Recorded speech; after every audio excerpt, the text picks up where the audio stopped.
Bonjour à tous, bienvenue dans ce webinaire, ce tout premier webinaire de janvier.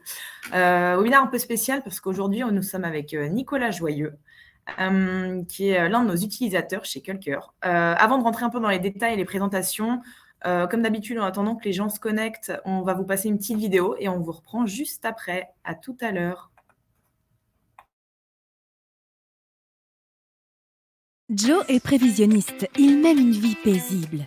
Sauf que sa directrice lui demande de préparer le SNOP pour demain alors qu'il en avait déjà fait un il y a 3 mois. Sans perdre de temps, il relance les commerciaux, demande au marketing les nouveautés et les arrêts de produits, fait le point sur les approvisionnements fournisseurs et essaie de consolider ses prévisions dans Excel. Mais c'est une course perdue d'avance. Ah Joe, si seulement tu pouvais maîtriser ton processus SNOP comme un maître Jedi maîtrise la force.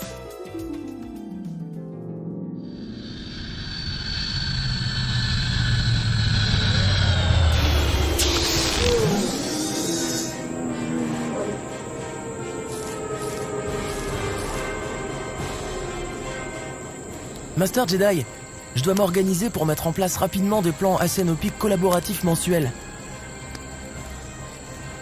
Cher élève, 3 enseignements fondamentaux tu respecteras. Tous les mois, tes prévisions, tu feras. La collaboration, au centre de tes priorités, sera. Excel, tu quitteras. Et Colibri, tu utiliseras.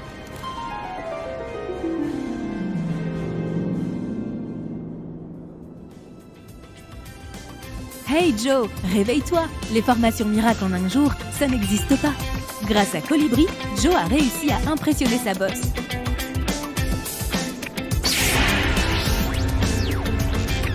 Joe, la force est avec toi.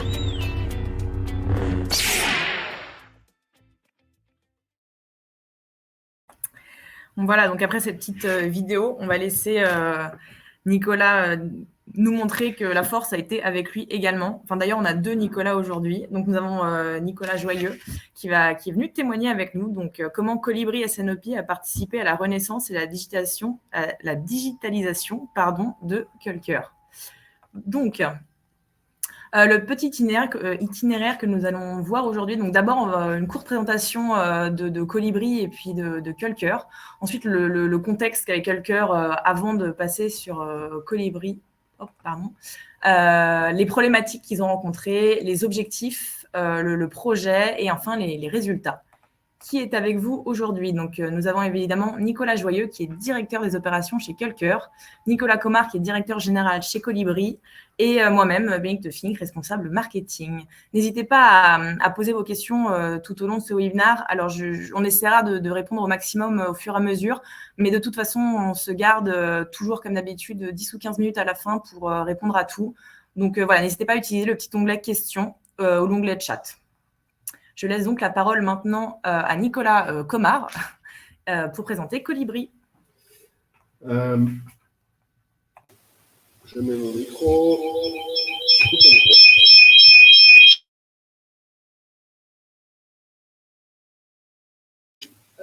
Est-ce que ça marche? Bon, on va rester comme ça alors. Je vais me mettre à côté du PC de Bénédicte. On n'est plus habitué à faire des événements où on est plusieurs dans la même salle. Donc voilà, on s'organise. Bonjour à tous, je suis très content d'être avec vous aujourd'hui. Je suis également très content de participer à ce témoignage de quelqu'un, à Nicolas Joyeux, qui est un très beau projet, très belle mise en place, très belle aventure. Je vais vous partager un petit peu qui nous sommes et le concept Colibri pour ceux qui ne nous connaissent pas encore à la perfection. Et donc, Colibri, qu'est-ce que c'est? Comme c'est écrit en gros en haut, c'est un outil de Sales and Operation Planning, donc planification de la demande et de tout ce qu'on va appeler la supply, donc production, approvisionnement, distribution ou planification stratégique des organisations. Notre cœur de métier, c'est d'accompagner nos clients pour répondre à toutes leurs problématiques autour de ces 2 sujets-là. On a lancé avec Mehdi Karab, qui est également connecté aujourd'hui avec nous, on a lancé l'initiative Colibri en 2012, fin 2012, on a mis sur le marché début 2014 le premier module de Colibri, avec un angle qui était de dire on va faire de la supply chain, de la prévision, de la planification autrement que les standards du marché, qui à l'époque étaient très on-premise, des outils d'experts faits pour les experts, très longs à mettre en place, très chers aussi, avec assez peu d'agilité. Et à l'époque, c'était l'arrivée du cloud en France. Et donc, on a profité d'un gros partenariat entre Visio et Microsoft Azure pour mettre en place cette première version un peu précurseur sur le marché, full cloud public. Donc aujourd'hui, on a plusieurs milliers d'utilisateurs, on a à peu près 75 clients, une vingtaine de clients, un peu 17 cette année, mais à peu près une vingtaine de clients nouveaux tous les ans. Nous sommes des pionniers dans le cloud, et puis on fait une filiale du groupe Visio. Et voilà. On peut passer à la suite. Petite rétrospective de 2022, c'est le bon moment puisqu'on est début janvier, enfin mi-janvier maintenant. Donc comme je le disais, on a une bonne dynamique avec 17 nouveaux clients chez Colibri, ce qui nous amène à peu près, de mémoire, on est maintenant à 75 clients, on espère passer la barre des 100 clients. L'année prochaine, je vous donnerai rendez-vous en janvier 2024 pour voir si on a réussi à l'atteindre. On a aussi une belle croissance des effectifs, puisque Colibri, c'est à peu près 35 personnes, on a intégré 12 nouveaux collaborateurs, on va continuer à investir en 2023 pour renforcer l'équipe, pour offrir encore plus de nouvelles fonctionnalités à nos clients. On fait une croissance de plus de 35%, 36% exactement, je crois, ce qui est assez énorme dans une année où on est en train de subir depuis 6 mois à peu près le début d'une nouvelle crise économique. Donc on maintient une forte croissance, une forte dynamique. Parce que aussi, malgré le début de crise qu'on est en train de vivre, les sujets très pragmatiques d'efficacité, de profitabilité, de mieux prévoir, de mieux planifier, de mieux gérer le stock, donc de mieux gérer le cash flow, sont des projets qui deviennent critiques pour ceux qui ont la maturité de percevoir l'importance de ces flux-là. Donc, ce qui fait qu'on a énormément d'intérêt généré autour de la solution Colibri ces derniers mois. On a eu sur l'année 2022 plus de 500 participants à nos différents webinaires, sachant qu'on fait des webinaires à peu près tous les mois. Alors, mention spéciale, je ne sais pas combien on a aujourd'hui, mais on a, je crois, 120 inscrits à ce webinaire. C'est notre nouveau record, donc merci beaucoup. Merci beaucoup. Donc, on espère continuer à générer autant d'intérêt sur tous nos webinaires tout au long de l'année. Voilà, on a fait pour la première fois l'année dernière un club utilisateur sur lequel nous avons eu 50 participants avec énormément de dynamique, énormément d'intérêt et puis une super ambiance et on espère monter probablement à 70-80 participants cette année. Et puis en termes de volumétrie d'activité de Colibri, on a calculé qu'on a estimé qu'on avait à peu près fait de la prévision sur 650 000 produits finis en 2022, si on regarde l'ensemble de ce qu'on peut travailler comme périmètre autour de tous nos clients. Donc voilà pour une petite rétrospective de l'année en quelques chiffres de Colibri 2022. Maintenant, du coup, je vous souhaite une bonne année à tous, hein, parce que c'est aussi l'intérêt de faire un point début janvier. Et puis, je vais faire un petit rappel de qu'est-ce que Colibri de façon très concrète en termes de solutions fonctionnelles.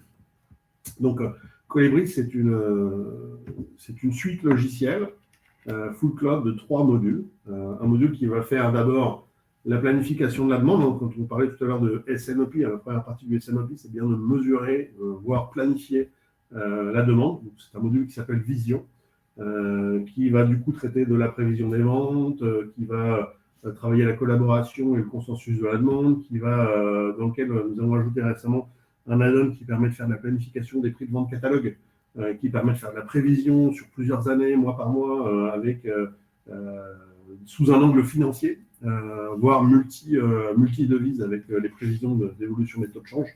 Donc c'est un module qui aujourd'hui est vraiment très complet et un des best-sellers sur le marché français dans le monde des PME et des ETI. On a ensuite dans le processus SNOP, on va dire large, on va avoir 2 types d'utilisation d'une version de la demande, d'une prévision de vente. Donc on peut exporter une ou plusieurs versions de la demande, par exemple optimiste, pessimiste, ouverture de nouveaux marchés. On peut envoyer différentes versions de simulation dans un module qui s'appelle Pilote et qui fait de la planification stratégique, sur lequel on va pouvoir appliquer des stratégies industrielles. Donc, sur une version de prévision, vous allez pouvoir dire je fais 50-50 entre mes deux usines, ou je fais 100% sur une usine et 0 sur l'autre, ou 80-20, ou des stratégies temporelles. Bref, vous allez pouvoir appliquer différentes stratégies industrielles de répartition des charges en fonction d'un plan de la demande. Donc, vous allez pouvoir créer autant de simulations que vous voulez, en fonction de vos stratégies et de vos simulations de la demande. Et derrière, vous allez faire des plans de capacité, des plans d'anticipation des stocks, des plans d'investissement sur des niveaux de stock moyens, et vous allez en déduire du planning, de la planification financière, quel chiffre d'affaires je vais vendre, quel pourcentage de réponse à la demande je vais faire, quel coût total je vais avoir, quel stock immobilisé je vais avoir. Et ainsi, vous allez pouvoir comparer différents scénarios financiers et décider dans une boucle finale de réconciliation S&OP de quelle stratégie globale vous allez appliquer sur l'entreprise et demander aussi des vols d'appliquer chacun sur ses services.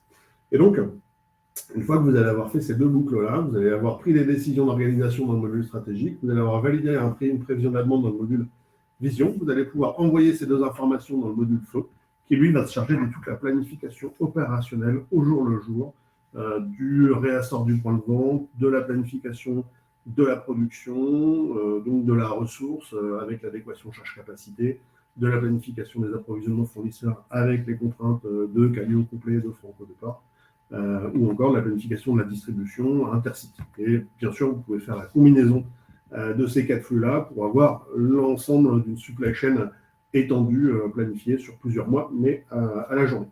Donc, vous voyez qu'aujourd'hui, Colibri offre une solution qui est capable de planifier vraiment l'ensemble d'une supply chain dans toute sa complexité, en essayant de rester sur des valeurs de simplicité, parce que nos utilisateurs sont des utilisateurs qui ont besoin d'un outil qui soit intuitif et ergonomique. Donc, c'est un peu ça la révolution de Colibri, c'est de gérer toute la complexité d'une supply chain avec des processus et des écrans et des use cases le plus simple possible. En termes d'innovation, c'est les gros tampons rouges que vous voyez. Donc, bien sûr, je l'ai dit, on est 100% cloud public. On a énormément de capacités en analytics avancée avec la technologie Power BI embedded embarquée sur tous nos modules. Donc, avec une bibliothèque qui s'enrichit perpétuellement de reporting. Et puis également, on est interfacé avec une bibliothèque d'algorithmes Python qui nous permet de faire de l'algorithmique custom pour certains de nos clients, en dépassant les 10-12 algorithmes standards du marché qu'on a codés dans Colibri. Donc, on peut appeler des briques externes pour faire de l'algorithmie avancée. Voilà, vous avez une vue complète et résumée de l'ensemble du périmètre de Colibri. Et donc, on peut passer à la suite. Ouais, merci beaucoup, Nicolas. Je passe la parole à l'autre Nicolas qui va nous présenter Culker. Bonjour à tous, donc je suis Nicolas Joyeux, je suis directeur des opérations de la société Culker. J'en profite déjà pour souhaiter une bonne année à tout le monde, donc à tous nos auditeurs et à l'équipe Colibri de Vive Voix. Voilà, pour commencer.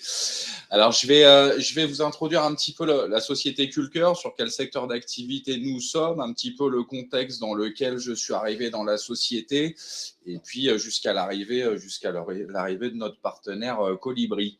Donc, nous sommes une société de distribution de matériel d'irrigation agricole, B2B uniquement, qui a été créée en 1964. Avec de la distribution de toute France et une part export qui est arrivée par la suite. Donc, on va de la distribution de tuyaux polyéthylène, qui est notre cœur de marché, sur du tube goutte à goutte, jusqu'à des petits accessoires, des petits arroseurs. Voilà, pour vous donner un exemple de produit qu'on distribue. Si on peut passer la slide, s'il te plaît, Bénédicte.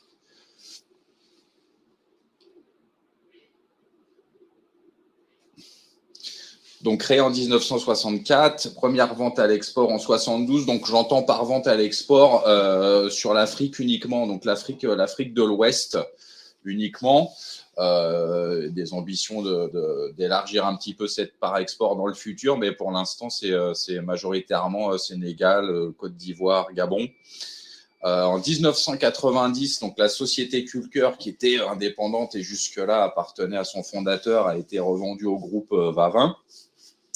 qui lui-même l'a revendu au groupe RIB en 2011.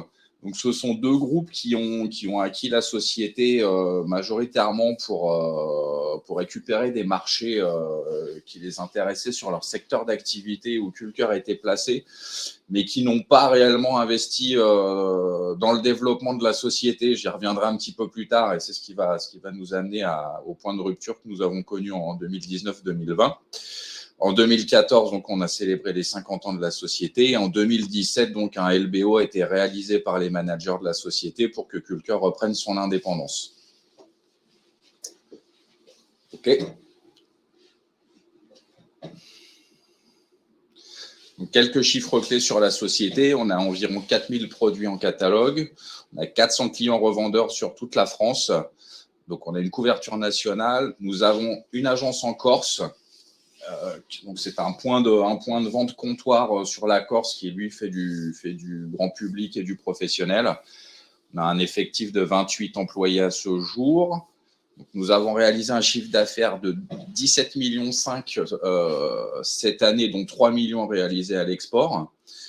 Et en termes de locaux, donc nous sommes situés à Cheval-Blanc dans le Vaucluse, qui est une région très agricole en maraîchage, en arboriculture, en vigne. Donc, nous avons une surface d'entrepôt couvert de 2500 mètres carrés et un parc extérieur de 10 000 mètres carrés qui nous permet de stocker une grande quantité donc, de couronnes de tubes, comme vous avez pu le voir sur les photos qui étaient en présentation au départ.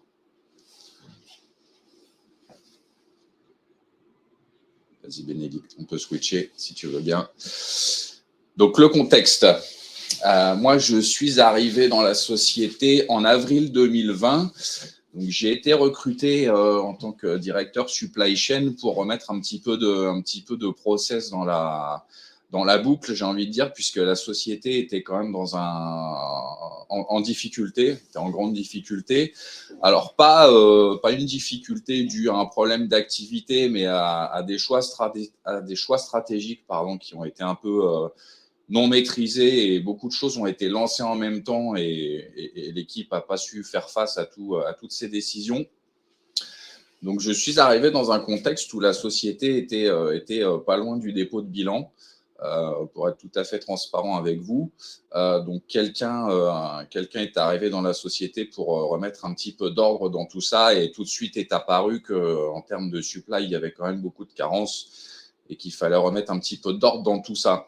Donc, l'état des lieux, quand je suis arrivé dans la société, mais c'était un BFR qui était pas maîtrisé du tout puisque le stock était pas suivi, n'était pas en adéquation avec la saisonnalité et les ventes.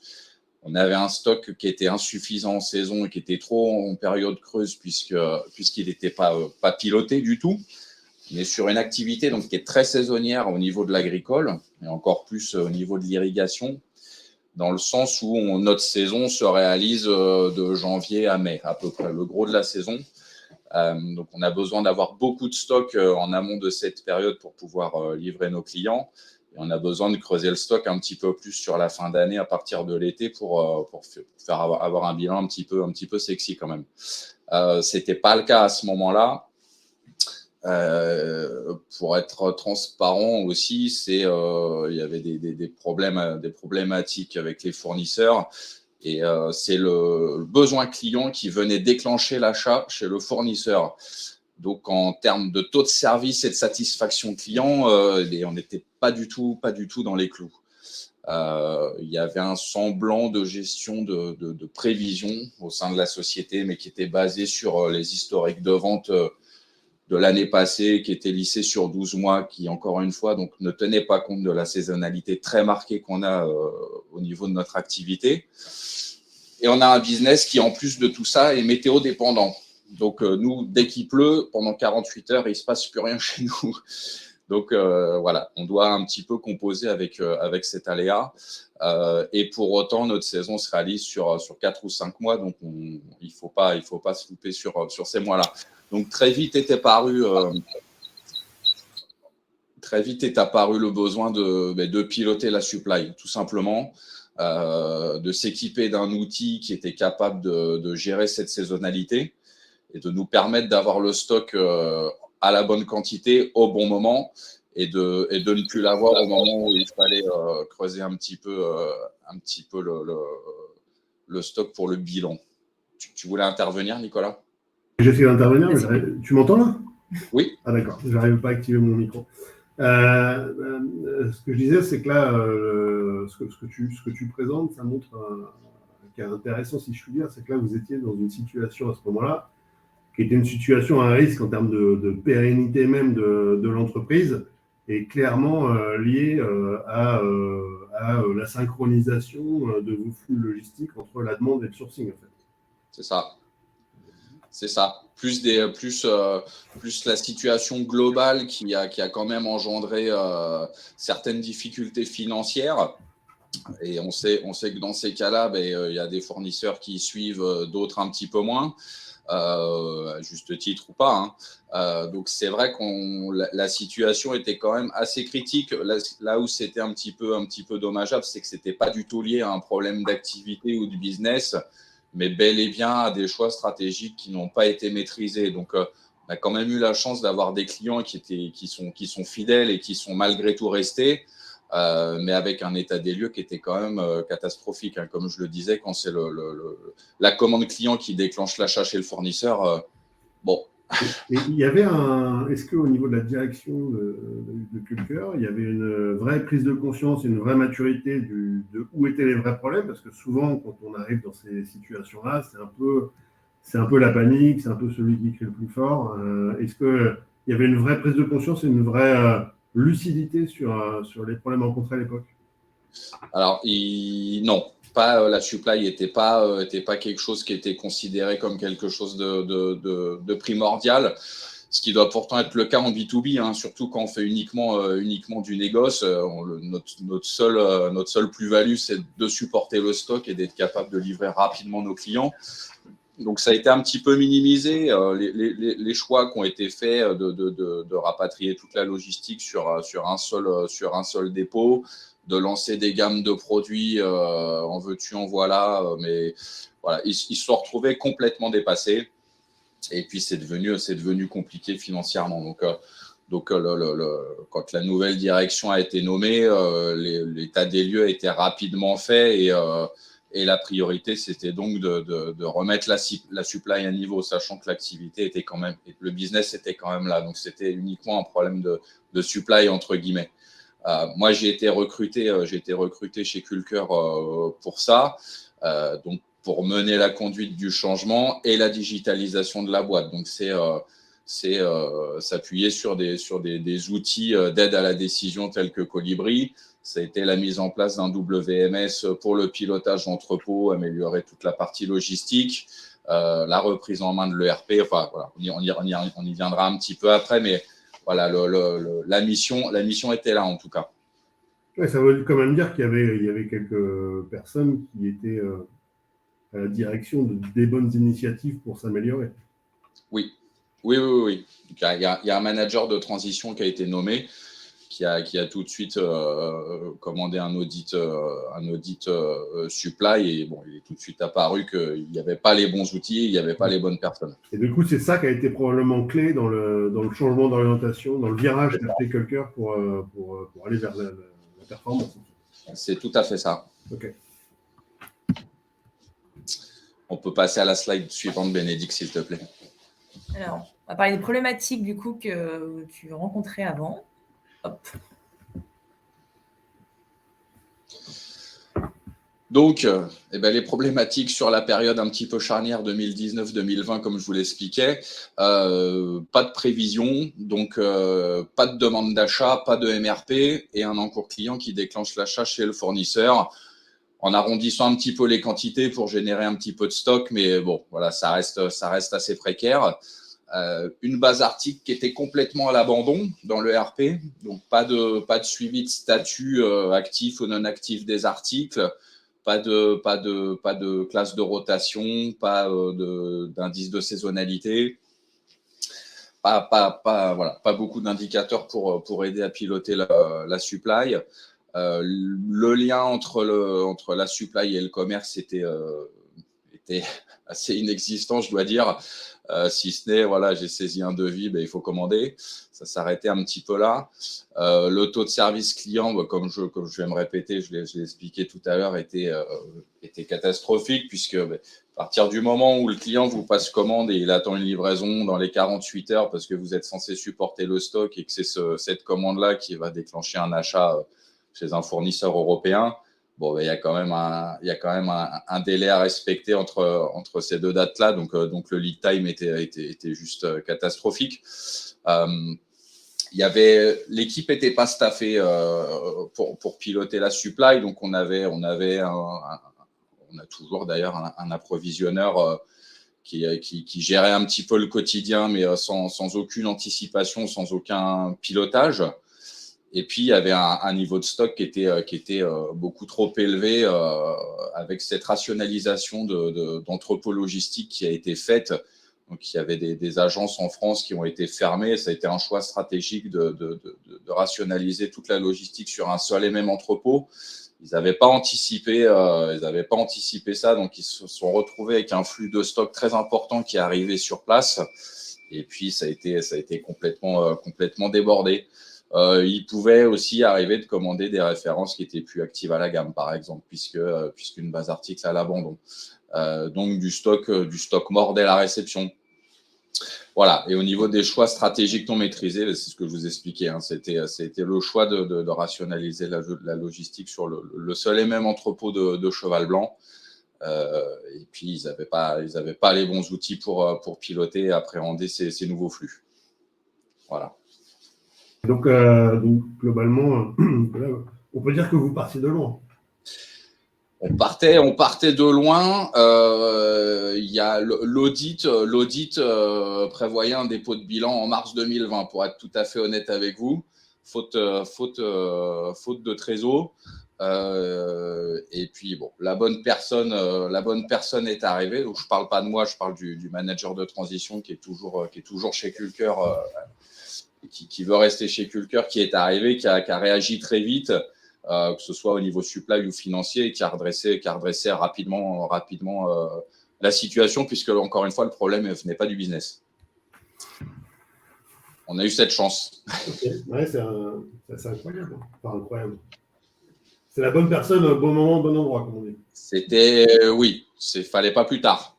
Ouais. Fallait pas plus tard. Ok, donc quels étaient les objectifs de tout ça?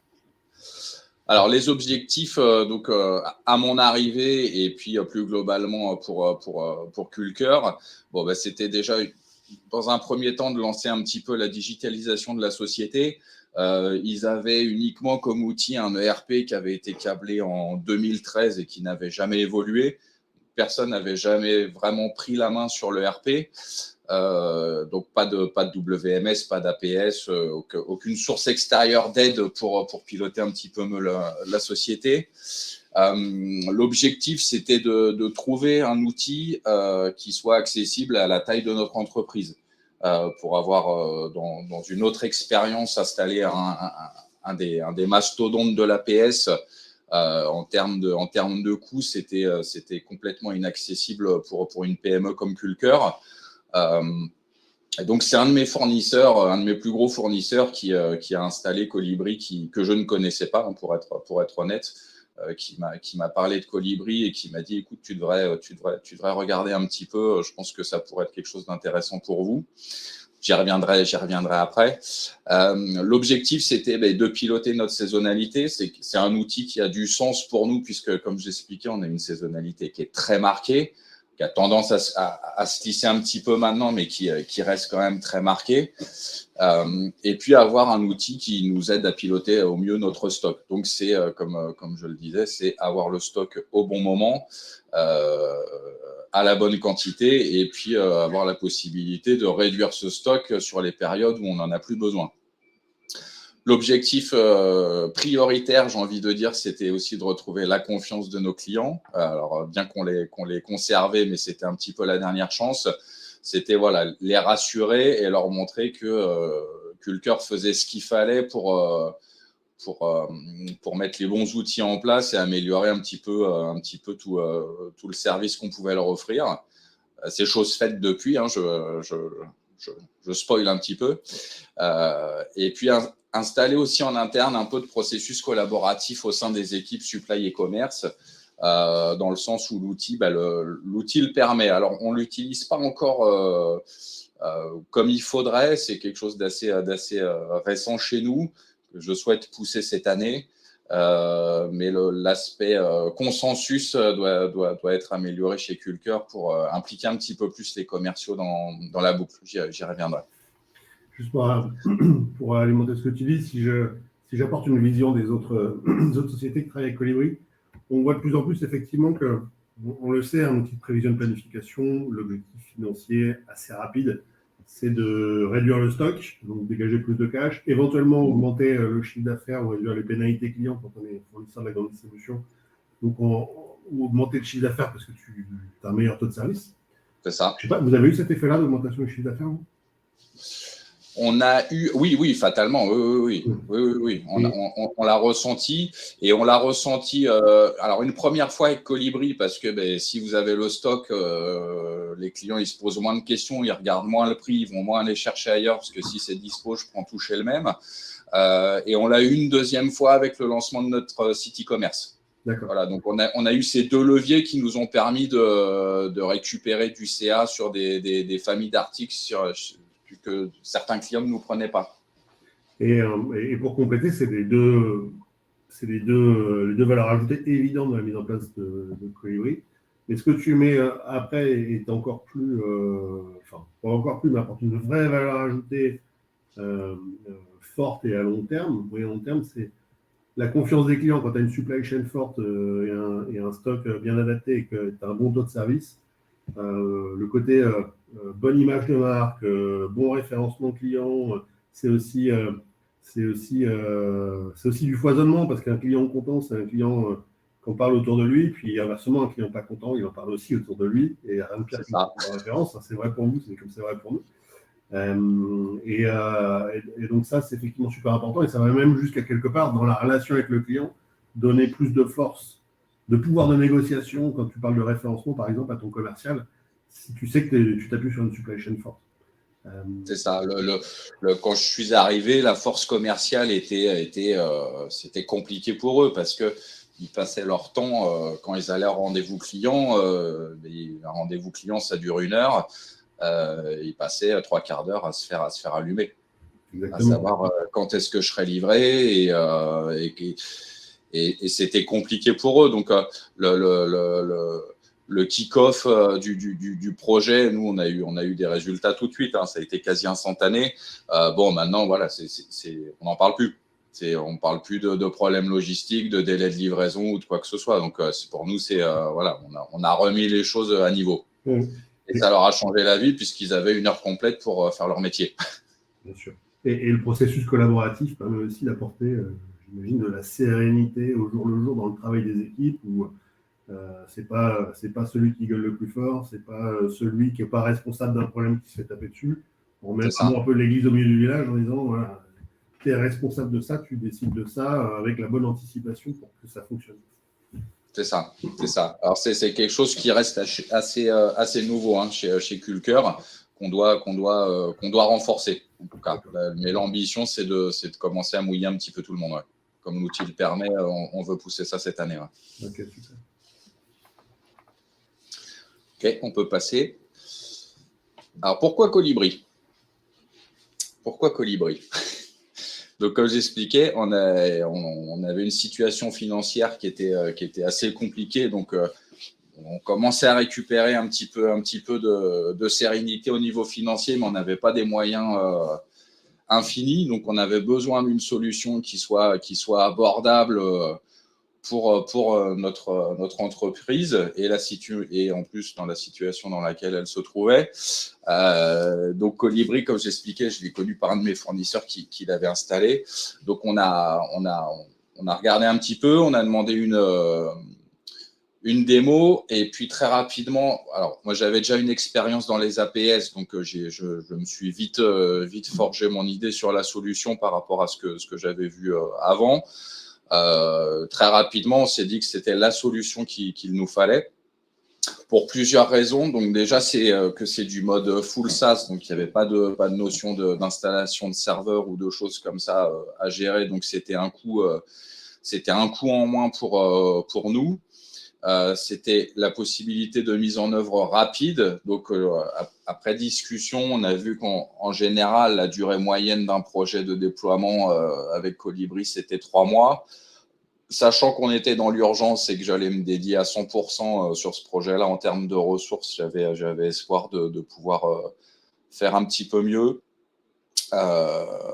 Et ce qui nous intéressait surtout, c'était la rapidité de prise en main, puisque l'outil est très ergonomique, est assez facile à prendre en main. Il y a beaucoup de fonctionnalités, mais tout est assez intuitif. Donc, quand on a un petit peu baigné dans ces outils-là, on prend très vite le lead sur l'outil avec Colibri.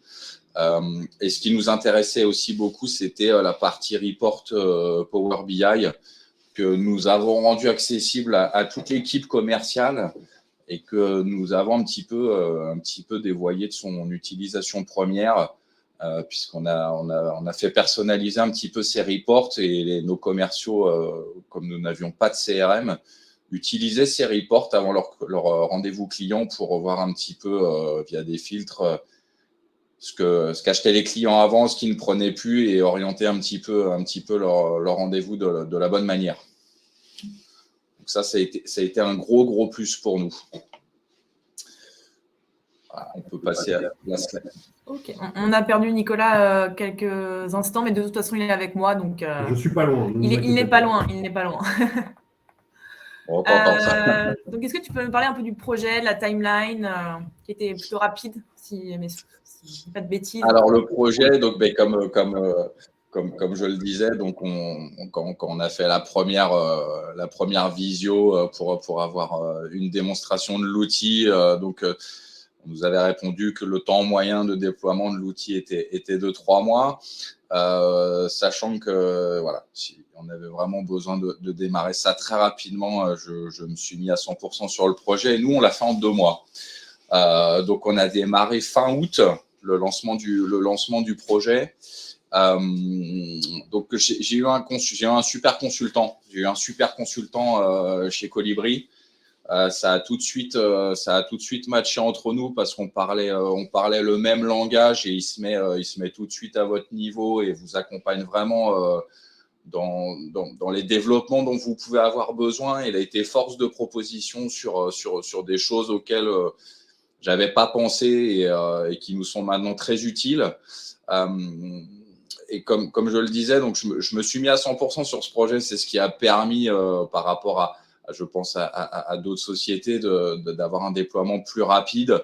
On a fait le choix aussi de pas interfacer avec le RP en automatique. Donc, c'est moi qui génère des extractions tous les mois et qui fait l'import de Colibri. Donc, ça nous a aussi fait gagner un petit peu de temps parce qu'il y avait un intermédiaire en moins dans la boucle. Mais après, chacun sa méthode. Donc, on a début octobre, on avait la base de recettes et la base de prod qui étaient câblées. Donc, tout était en place, tous les tests avaient été effectués.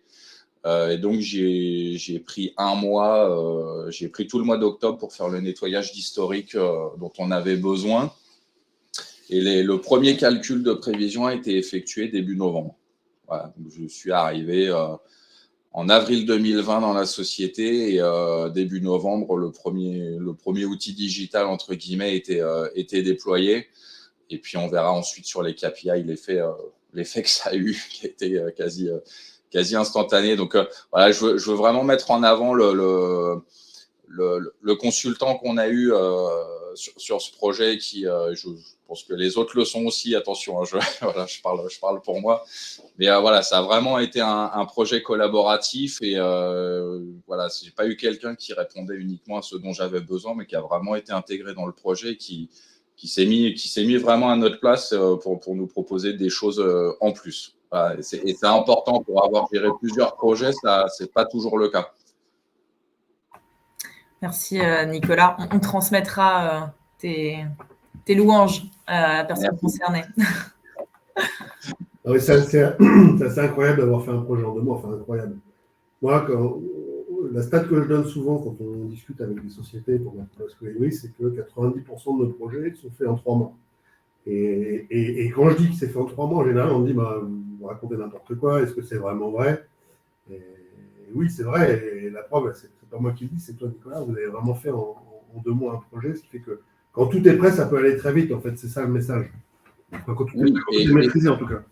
Et tout n'était pas prêt de notre côté, puisque bon, je rentre un petit peu dans la technique, mais il faut quand même avoir une unicité parfaite dans la hiérarchie article au niveau de l'ERP, ce qui n'était pas du tout le cas.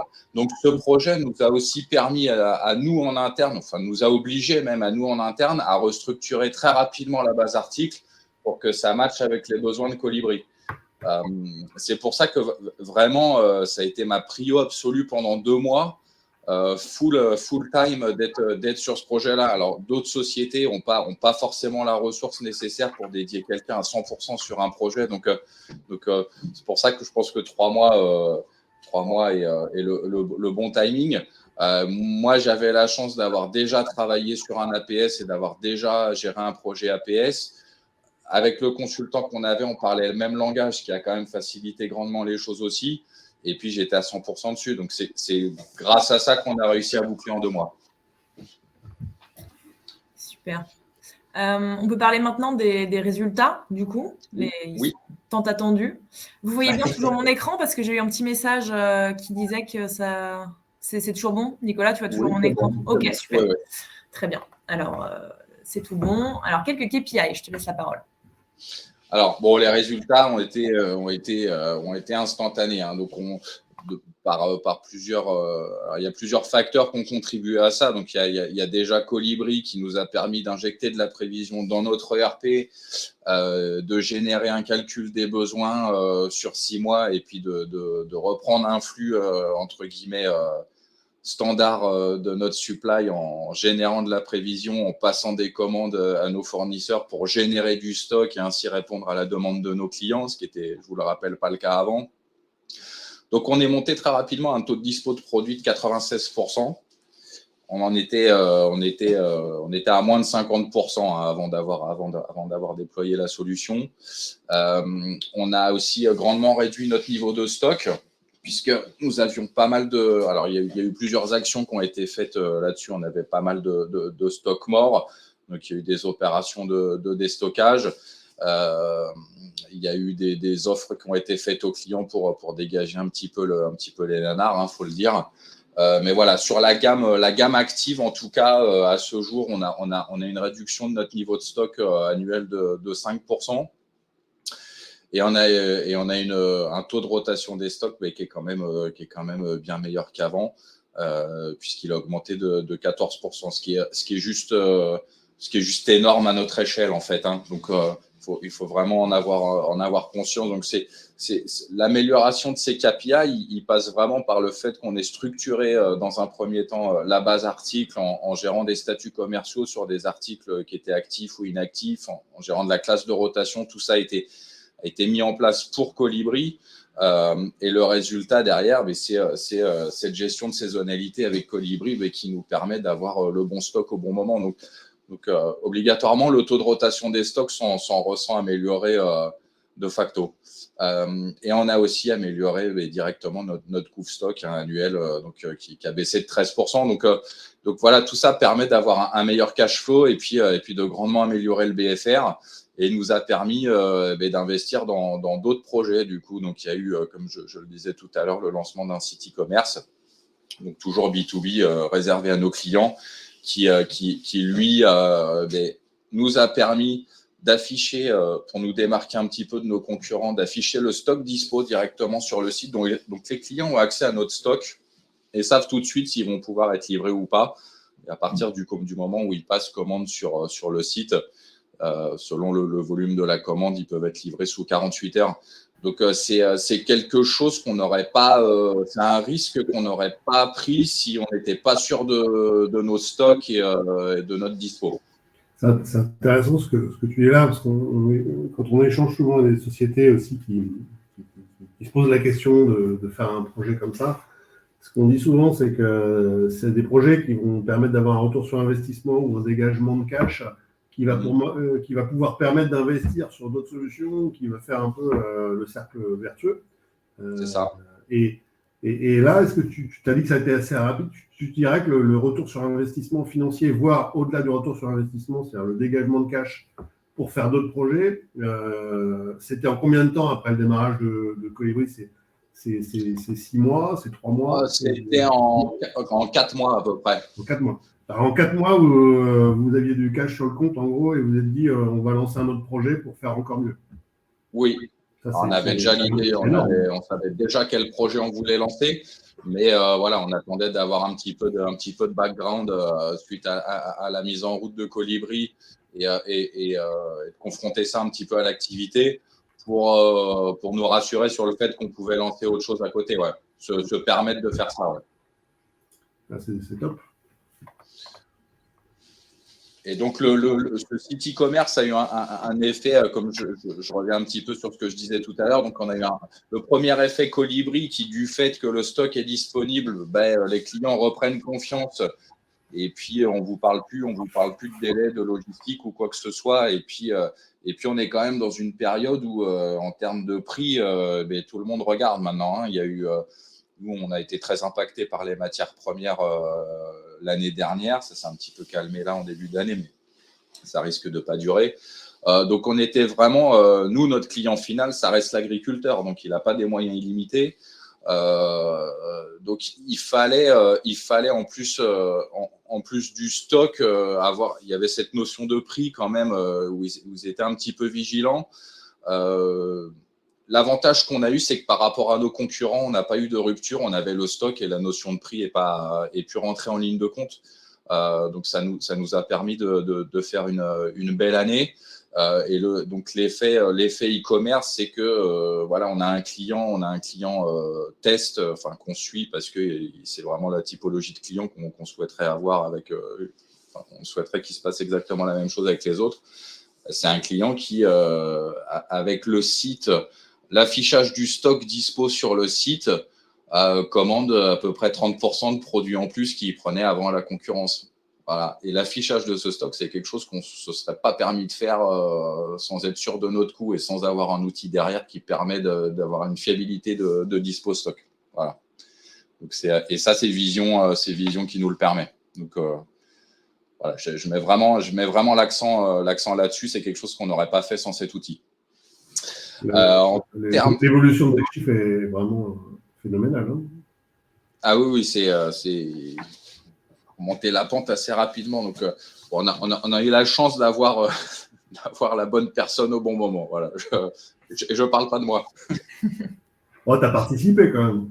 Oui, c'est un travail d'équipe, mais on a surtout la chance d'avoir un manager qui a mis les moyens là où il fallait et au bon moment. Donc, et c'est vrai qu'on le dit souvent, c'est quand même vraiment clé dans un projet d'avoir le beau sponsor avec le bon poids pour bien appuyer sur le projet, pour bien déléguer les ressources. Enfin, un projet qui est appuyé par un vrai sponsor, ça change tout. Hein. C'est ça. Et la supply est souvent un petit peu minimisé dans beaucoup de sociétés, alors que c'est quelque chose qu'il faut absolument mettre en avant et à qui il faut donner les moyens parce que on s'y retrouve tout de suite derrière. Et j'ai eu cette chance. En intégrant Culker, c'est d'avoir les moyens de pouvoir développer, mettre des choses en place, qui payent maintenant. Hein. Il n'y a pas de secret. Hein. Donc, et on le voit sur l'indicateur qu'on a sous les yeux. Donc, notre default sur l'année 2020, on était tombé quasi à 32% de taux de service client, ce qui est juste catastrophique. Hein. Et donc, fin 2020, on a l'arrivée de Colibri au bon moment puisqu'on prépare notre pré-saison pour la saison 2021. Et on démarre la saison avec le stock qu'il nous faut. Donc, on remonte tout de suite à un taux de service de 84%. Et puis, plus de sujets clients, plus d'appels répétitifs aux ADV, aux commerciaux pour nous couvrir parce qu'on ne livre pas. Donc, on est passé dans une autre phase. Le taux de rupture, en adéquation avec le taux de service, un meilleur pilotage du stock, une épuration des stocks morts. Donc, on est passé d'un taux de rupture de 41% à 8 en 2021. Après le lancement de Colibri. Et sur 2022, on était en moyenne à 4%, 4% de rupture. Alors, pourquoi 4% de rupture? C'est pas Colibri, c'est nos projets export. Voilà, c'est nos projets export pour lesquels on peut être amené à créer des articles éphémères qui ne vont pas rentrer dans la boucle Colibri, qui vont être one-shot. Et on a toujours un peu de délai chez certains fournisseurs pour ces articles. Donc, on n'arrivera jamais à un taux de zéro rupture chez Culker. Oui, Nicolas, pardon. Ah non, j'ai rien dit. Ah, pardon. J'étais en train de me dire, je parlais tout à l'heure de gestion des urgences, des organisations, un peu l'effet panique dans les équipes. J'imagine que quand tu es à 30 ou 40% de rupture, ça doit être un peu l'urgence en permanence. C'était horrible. C'était horrible. Ça ne doit pas être agréable à vivre pour les employés, j'imagine. C'était très compliqué. Ils ont une résilience incroyable. Donc, je peux vous dire que quand on a commencé à déployer les outils et que les choses sont devenues un petit peu plus sereines en termes de stock et logistique, bon, ça a amené un peu de sérénité. Hein. Il y a eu quelques moments difficiles. Voilà, donc on est à peu près là sur 2022 à 4% de taux de rupture, ce qui reste, ma foi, assez raisonnable pour une boîte qui gère 4000 références. Okay. On peut toujours faire mieux, mais bon, ça n'a plus rien à voir. Là, on a un exemple de report Power BI qui nous permet de vérifier la fiabilité chaque mois. Donc, les ventes, c'est ce que nous avons facturé en quantité et l'archive, c'est ce qu'avait prévu le système en termes de prévision. Et donc, cette fiabilité me permet de faire le focus sur les familles et sous-familles sur lesquelles il faut agir, soit faire du nettoyage d'historique parce que c'est pollué par des gros volumes one-shot, soit ça me permet de déclencher une réunion avec le commerce pour faire un point sur les familles sur lesquelles ça ne s'est pas bien passé, avoir des explications, éventuellement me permettre de faire des arbitrages directement dans Colibri pour les prévisions du mois suivant. Voilà, donc c'est le genre de report Power BI qui nous est bien utile. Ok, on peut passer, Bénédicte. Je te remercie. Donc, un second report Power BI. Donc, celui-là, c'est celui qui est beaucoup utilisé par nos commerciaux parce qu'il y a beaucoup de filtres. Donc, ils peuvent filtrer par client. On le voit, c'est le dernier filtre en bas. Donc, avant un rendez-vous client, ils peuvent aller voir un petit peu ce qui s'est passé sur chaque segment de la gamme sur l'année, en year-to-date ou en année complète. Et orienter un petit peu leur rendez-vous sur les sous-familles qui sont en perte de vitesse. Donc, ils optimisent un petit peu mieux leur rendez-vous client. Ça ne remplace pas un CRM, mais c'est mieux que rien. Donc, voilà, c'est un super outil pour nous qui est accessible sur le téléphone, de la voiture, de n'importe où. Donc, on en est très, très, très content. Il y a un dernier indicateur qui est directement intégré à Colibri. Donc, c'est un indicateur qui nous permet de suivre un petit peu la santé de la prévision et de voir à quel moment on a été le plus pertinent sur la prévision. Voilà, donc il y a tout un tas d'autres KPI qui sont intégrés à l'outil. Hein. Je ne fais pas le tour de toutes les fonctionnalités, mais on a quand même pas mal d'outils assez graphiques et ergonomiques pour nous alerter tout de suite sur des décrochages de prévision ou de vente, et là où il faut agir tout de suite pour corriger un petit peu le tir. Je rappelle que le postulat de départ d'une prévision, c'est qu'elle est fausse.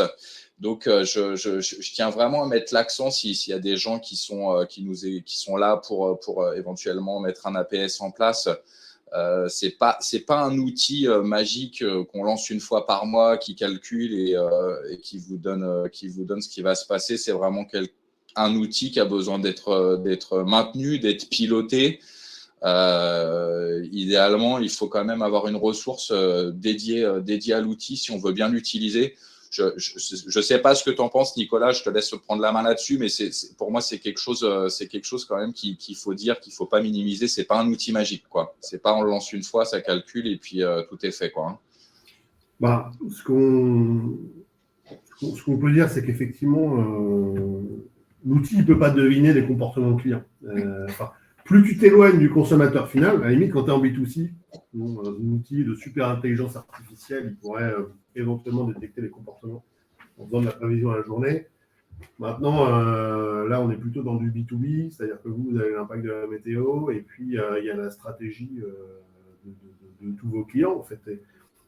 Et c'est vraiment, quand on est dans le B2B, la force du commercial à connaître le comportement de son client, voire de l'accompagner, qui va permettre de faire une prévision au plus juste, et puis la détection avec les indicateurs de où est-ce qu'on n'est pas bon, pourquoi on n'est pas bon, comment on peut corriger, qu'est-ce qu'on n'a pas vu, les référencements, les promotions, les déréférencements.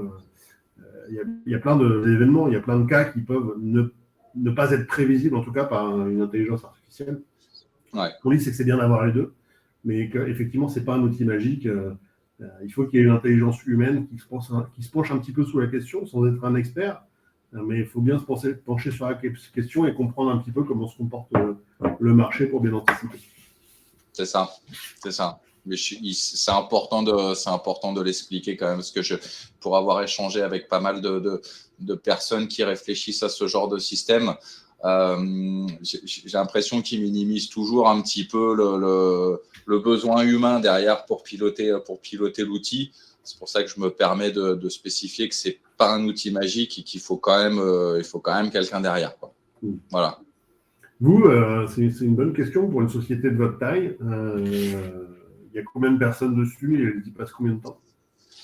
Eh bien, j'étais seul à l'époque et j'ai depuis embauché une personne qui est sur le demand planning et les appros. Donc, on est 2 personnes sur l'outil. D'accord. On est 2 personnes vraiment sur le pilotage demand planning. Et l'ambition est vraiment, comme j'expliquais cette année, d'intégrer parce qu'on a renforcé notre force commerciale aussi, du coup, d'intégrer les commerciaux pour nous donner un petit peu matière dans l'outil sur le consensus à avoir la meilleure prévision possible, puisque les remontées de terrain, la connaissance terrain, c'est eux qui l'ont, c'est pas nous. Donc, on a besoin qu'ils nourrissent le système pour nous aider à arbitrer de la meilleure façon, en fait. Exactement. Voilà, c'est comme ça qu'on voit la chose. Eh ben, merci Voilà beaucoup, Nicolas et Nicolas. N'hésitez pas si vous avez des questions. On a Mehdi et Pauline qui ont pris des questions là qui étaient posées un peu au fur et à mesure. Voilà, mais si vous avez d'autres questions pour l'un des 2 Nicolas, n'hésitez pas. On a encore quelques minutes. Et sinon, on se quittera sur ces bonnes paroles. En attendant les questions, si je peux, une petite réflexion par rapport à ton dernier slide, Nicolas, tu parlais des commerciaux et le fait effectivement que les commerciaux remontent les informations. On voit aussi, et j'imagine que c'est le cas chez vous, c'est que tout le monde a peur et tout le monde se demande comment embarquer les commerciaux dans le processus collaboratif, parce qu'effectivement, c'est les commerciaux qui connaissent les clients, donc ils ont des informations qui sont pertinentes et enrichissantes pour faire un bon planning de la demande.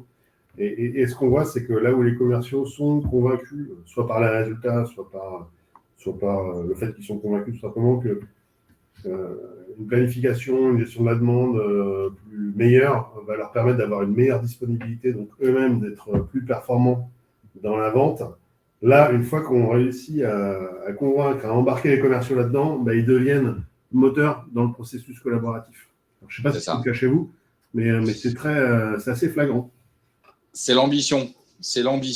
On n'est pas encore câblé pour mettre en place un processus SNOP, mais c'est quelque chose que je souhaite commencer à initier, en fait. En tout cas, l'intégration des commerciaux dans Colibri, c'est en perspective d'un jour avoir un vrai SNOP qui soit en place.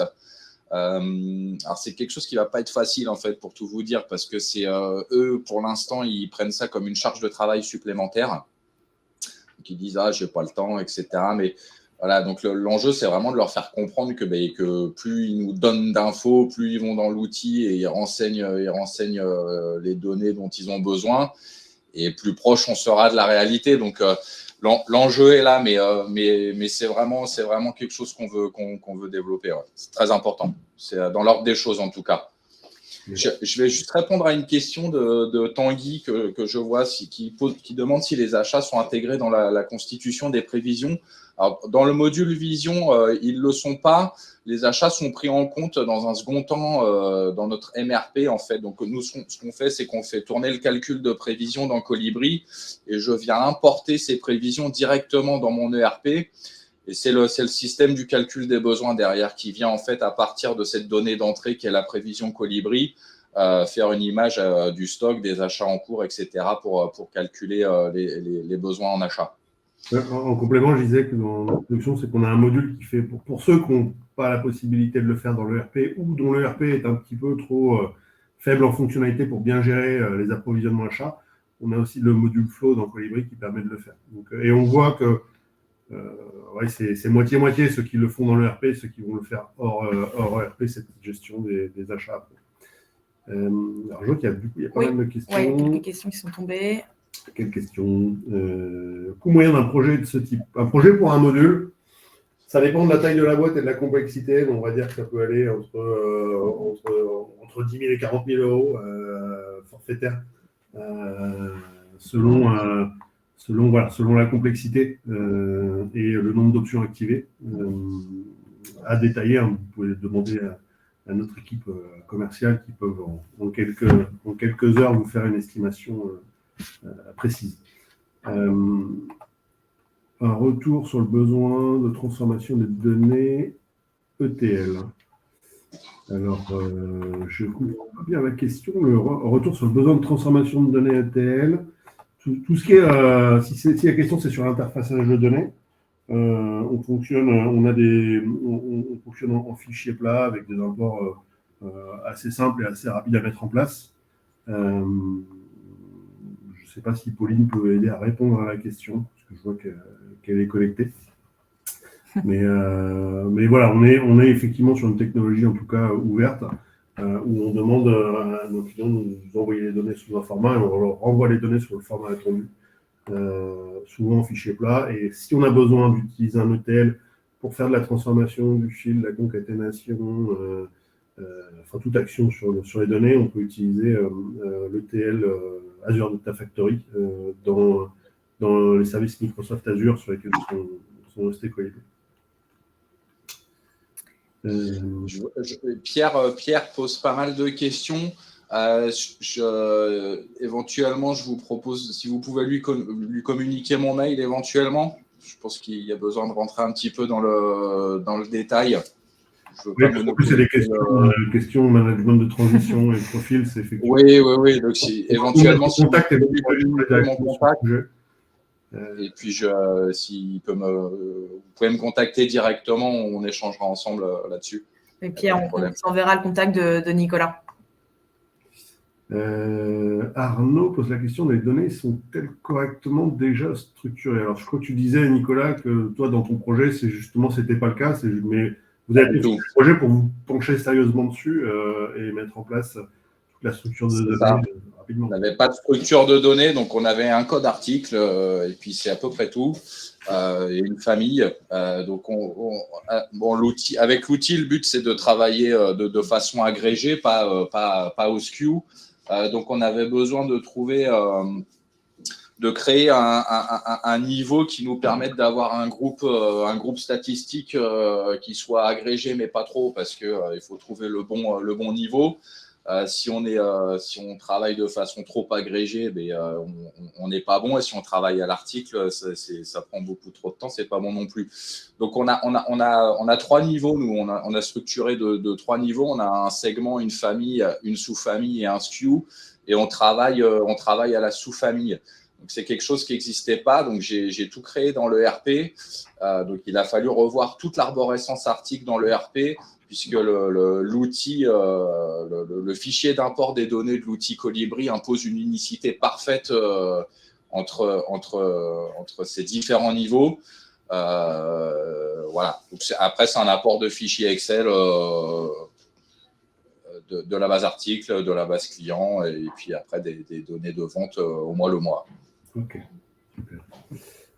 Merci. Donc, on voit bien le message d'Olivier qui passe le message qu'il est manager de transition. Donc, effectivement, ça peut intéresser Claire. On pourra vous mettre en contact éventuellement. Peut-être une dernière question, je pense, pour Nicolas, de la part de Nicolas, présenté par Nicolas. Trois différents. Quel type de KPI accuracy utilisez-vous? Alors, je vais peut-être faire une première réponse pour quelqu'un et on pourra peut-être compléter. C'est celui que j'ai fait voir tout à l'heure. Donc, on utilise les outils de l'outil. Hein, donc, il y a un outil de fiabilité, un outil de stabilité qui nous permet. Je te laisserai développer, Nicolas, pour le coup. Mais voilà, on utilise vraiment pour la curation, on utilise vraiment les outils qui sont intégrés, qui sont intégrés au module Vision. Et on fait un focus, on fait quand même un focus là où on est les plus mauvais, sachant qu'au mois le mois, on peut pas passer 100% de la gamme.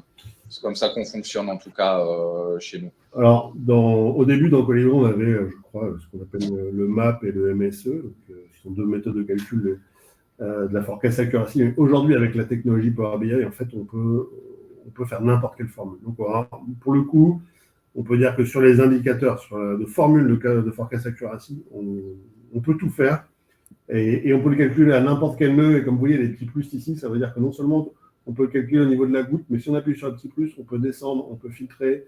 Là, je pense qu'on n'a aucune limite sur le périmètre, le filtre, le niveau et le calcul de la forecast accuracy. Mais moi, je travaille en BIAS et en MAP, en tout cas. Après, il en existe beaucoup d'autres, mais je n'ai pas de... MAP et MAD, je crois. MSE MAP, je sais qu'on les a, MAD, je crois, mais comme je vous le dis, on peut vraiment paramétrer toutes les formules de calcul. C'est les indicateurs basiques qu'on utilise. Il n'y a pas de... on n'est pas sur du Gartner, quoi. Très bien, je crois qu'il n'y a plus de questions. Non, je crois qu'on a fait le tour. Enfin, en tout cas, j'en vois pas d'autres. De toute façon, si vous avez des questions, je vais mettre le petit lien pour les demandes de contact. Hop, je vais vous l'envoyer tout de suite. Je suis en train là. Hop. Hop là. Donc là, n'hésitez pas à faire votre demande de contact et puis vous serez recontacté par nous, nos équipes commerciales, si vous voulez avoir plus d'informations, une petite démo, des choses comme ça. On sera ravis d'y répondre. Et si on a fait le tour, je vous propose de remercier. Très, très grand merci à toi, Nicolas. Merci à vous. Nicolas Comard aussi, évidemment. Et merci à Mehdi et Pauline qui étaient là pour répondre à vos questions pendant le webinaire. Et puis, merci à tous d'être venus et pour vos retours très sympathiques. On espère que ça a été clair et que vous avez passé un bon moment. Et on vous souhaite un bon appétit et une bonne journée. Bon appétit. Bonne journée à tous. Merci. Au revoir. Au revoir. Oui, et la vidéo sera disponible, évidemment. Au revoir.